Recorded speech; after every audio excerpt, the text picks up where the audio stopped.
The international break has come and gone, and finally we can look forward to a weekend of football that includes Manchester United. Obviously, the Manchester Derby is a huge game, not only because of the history that the fixture pertains, but obviously, with it being so early on in the season, Manchester United need to find a way to go to the Etihad and pick up 3 points. As always, we are going to break down exactly where Manchester United can get the better of Manchester City and what they need to do to end up leaving this game with all 3 points. So as always, make sure to grab your coffee, grab your tea, grab your espresso, and let's get into the video. So this is what I think that Ruben Amorim is going to go with against Manchester City at the Etihad. Obviously, there are a few injuries that Manchester United have. Diogo Dalot is out, Mason Mount is out, and Matheus Cunha is also out. He said in his presser today that Bayender is going to be the starter in goal, so there is not really any need to even discuss the keeper. I think he goes with a back three of Shaw, De Ligt, and Euro. I think there is the potential, if Mazraoui is 100% fit, where he pushes Euro out to the left center half spot and moves Mazraoui to the right center half spot. But I think this is what he's going to go with in the back three. I think the four across is going to be Dorgu as the left wing back. I think, Manchester United are going to really have to hit Manchester City in those transition moments if they're going to have success. I think that is probably where Manchester City are most vulnerable, and we're going to get into that a little bit more. On the other side of wing back, I think he's going to go with Amad Diallo. I just want to see Ruben Amorim be brave in this game. I want him to go for it. I want to see more attackers on the pitch. And I do think there are going to be moments in the game where Manchester United are sitting a little bit deeper, where when they win the ball, perhaps in their own final third, they can hit Manchester City on that break. They can hit Manchester City on the counterattack. And I think when you have Ahmad, especially connecting with Mbeumo, I think that can be a really important threat for Manchester United going forward. I think the midfield two is going to be Casemiro and Kobe. I think Ruben Amorim has showed that he trusts Casemiro more than he trusts Manuel Ugarte for the time being. And I think this is a great moment. Obviously unfortunate to have injuries, but it's a great moment for Kobe Mainu to show that he should be a full-time starter in this side. I think there is no excuses now for Ruben not to start him. You need a midfielder who's going to be able to progress play against City's press. And I think out of all the midfielders that we have, Kobe is the most likely to get into these positions here and find those passes through the lines. And you need that profile, especially against City when they're going to press high. So I think you have to go with Kobe and Casemiro. And I think the front three is going to look a little something like this. I think he's going to play Bruno in that left 10, especially off the ball. It can be a little bit more compact. Maybe he goes with a 2-5-3 shape where Zirkzee and Mbeumo are up top. He packs the midfield. Dorgu and Ahmad drop a little bit, maybe even to like a 5-3-2. I think having Bruno, Kobe, and Casemiro all be able to do that job in midfield is going to be very important. I think the right 10 is a no-brainer. You have Bryan Mbeumo. Again, he's going to be a massive piece if Manchester United is going to win this game, simply because of the ability he has to stretch the back line. When Manchester City are in a moment where they are dominating the ball, and that is going to happen simply because we know the way that City and Pep like to play, especially at the Etihad, there are going to be moments where City have United packed in their own third. It's going to be the way it is.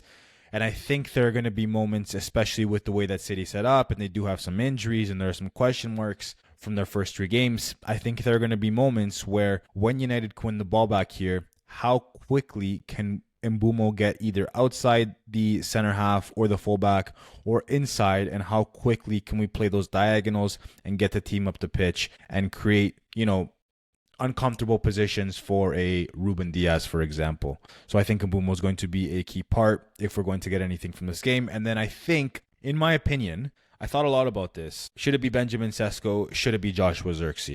They obviously offer you very different things. In a game where you're going to dominate the ball more, I think you can probably opt for a Benjamin Sesko because he's going to be more available in the 18. He's going to win those balls in the air.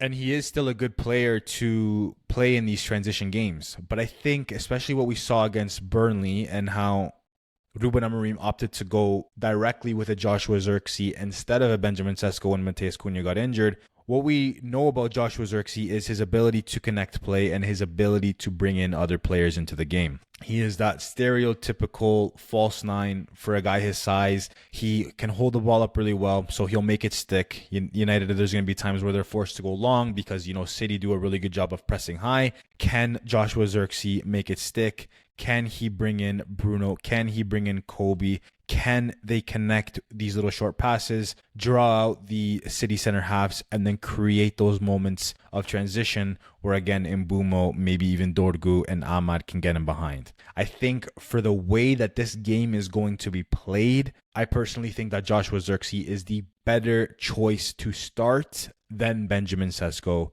just given the optics of the game. So I'm interested to see what Ruben Amorim does off the ball, especially when City are in their own third. I don't think that he's going to be as aggressive as he was in his setup against Burnley. Obviously, Burnley at Old Trafford, no disrespect to Burnley, but Burnley at Old Trafford and City at the Etihad are two completely different beasts. Here, obviously, again, it was very much that 4-2-4 shape or the 4-4-2 shape, depending on where Burnley was on the pitch. But I don't know if he's going to give Ahmad as much license to go forward and to press City's fullbacks, because obviously they do a lot of inverting with those fullbacks. I don't know if Ahmad's going to be as high. I don't know if he's going to have Lenny Euro occupying that right back space. I think he's going to go with a little bit more of a compact shape. We've seen Ruben Amorim's shape against the bigger teams. We saw how well they defended at the Etihad last season when United went there and won 2-1. We saw how well, for the most part, they defended against Liverpool at Anfield.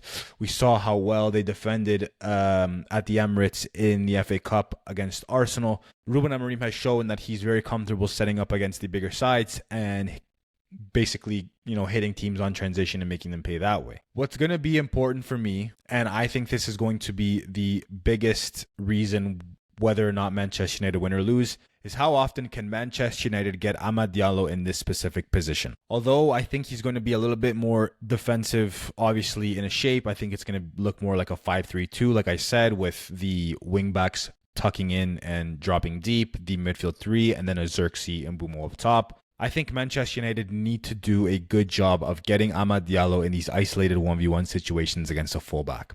If Manchester United can consistently create situations where Amad Diallo is in this position, perhaps Mbeumo is where Matheus Cunha is right now, Bruno might be where Mason Mount is, and Joshua Zirkzee can be where Mbeumo is. If they can overload the box and get 1v1 situations, especially on the right side, I think Manchester United can have a lot of success. This is just quick movement from a brilliant player. This was a 1-2 with Amad Diallo and Matheus Cunha. I think United need to do a good job of getting Amad Diallo on the ball. Of course, there's going to be moments like in this picture here where Mbeumo's taking up that number 9 position, which gives a player like Joshua Zirkzee the ability to float and connect with Amad, and we know the ability that he has to do so to bring other players into the game. This is going to be huge, again, for Manchester United. If they want to get anything from this game, we need our forward players to get 1v1 isolated with City's back line as often as possible. And this is why I think Joshua Zirkzee, for the most part, should start this game, and why I think his profile can hurt City, and why I think him, Mbeumo, and Ahmad can really work well in creating these transition moments against Manchester City as well. You see here, Amad Diallo has the ball out wide. He's in that wing-back spot. He just connected with Mbeumo a little bit earlier, and Mbeumo's making that direct run into space, as he always does. He's Manchester United's outlet. He's always looking to stretch the back line and create, solutions where perhaps Manchester United can hit a ball over the top. We saw it against Burnley. We saw it against Arsenal. Didn't see it much against Fulham, but there are going to be moments where there is those pockets of space that Bryan Mbeumo can run into. Why Joshua Zirkzee is so important here, as you can see, he draws the Burnley defender with him. We know that Joshua Zirkzee can make it stick. We know that his probably best aspect of his game is creating football for the players around him. He is really good at bringing in his teammates into the game.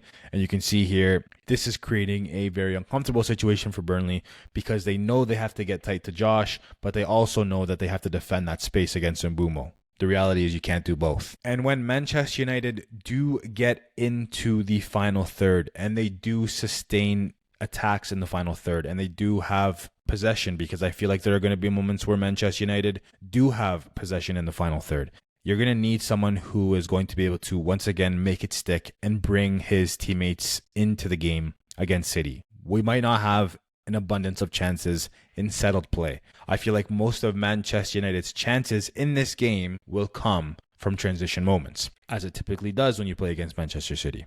But when United can sustain possession and sustain attacks in the final third, this is what you need. You see Josh with his back to the center half, and what do you see? You see Bruno fizzing that ball into Josh. As he does, he breaks that line, and Mbumo's already looking to make the run off of Josh. You need a striker who's going to be comfortable with his back to goal, who's going to be comfortable shielding the center half and bringing in his other forwards into the game, laying it off and getting them into the 18. And I think, as of right now, like I said, that Josh is just the better profile and the better player to do that than a Benjamin Sesko. I do feel like there will be a moment in time for Sesko in this game. I don't think he's going to be on the bench for the entire 90 minutes. But I think we've seen it before. Again, like Manchester United did under Ole with an Anthony Martial, and he had the runners run off of him like a Marcus Rashford. I do still think that's the formula to beat Manchester City. And I think that is what Manchester United is going to have to do if they want to get to 3 points. Look, it's going to be an incredible game. It is such a massive game for both sides. Manchester United is currently ahead of Manchester City in the table. Both teams, you can argue, definitely haven't started the season the way that they wanted to, but we know that both sides for Manchester are going to get up for this one, as they always do. This is a huge point in the season already for Ruben Amorim and for Manchester United. They have Manchester City at the Etihad this week, and then next week they're hosts to Chelsea. If Manchester United can somehow find a way to win both of those games and get 6 points, what a kickstart it could be for this team this season. It could really set the tone in what Manchester United can accomplish this season. On the flip side, if United come out of this with a point, or if they come out of these two games with 0 points, the questions are only going to get louder. The questions are only going to get fiercer. The questions around Ruben Amorim and his management at the club is going to continue. And obviously, as a Manchester United fan, I want the 6 points. And I think, being optimistic, United can get the 6 points. But every single player that plays in this game has to do their job. From Bayender all the way to the top, whether it's Zirkzee or Sesko or Mbumo, every single player needs to buy in and do the right things. And I do think Manchester United do have the ability to win this game. As always, let me know what you think in the comments down below. If you were Ruben Amorim, who would you start in this game? Who would be your starting 11? And let me know what you think the score is going to be as well in the comments down below, as I always love to hear from everyone who watches the videos. That is it for this one. Remember to hit the bell notification so you never miss an upload. We are going to be doing a live watch along, and then of course, win or lose or draw, we will be dropping the analysis video post-match, so make sure you stay tuned. As always, I appreciate everybody for watching. We'll chat again very soon. Until next time, peace.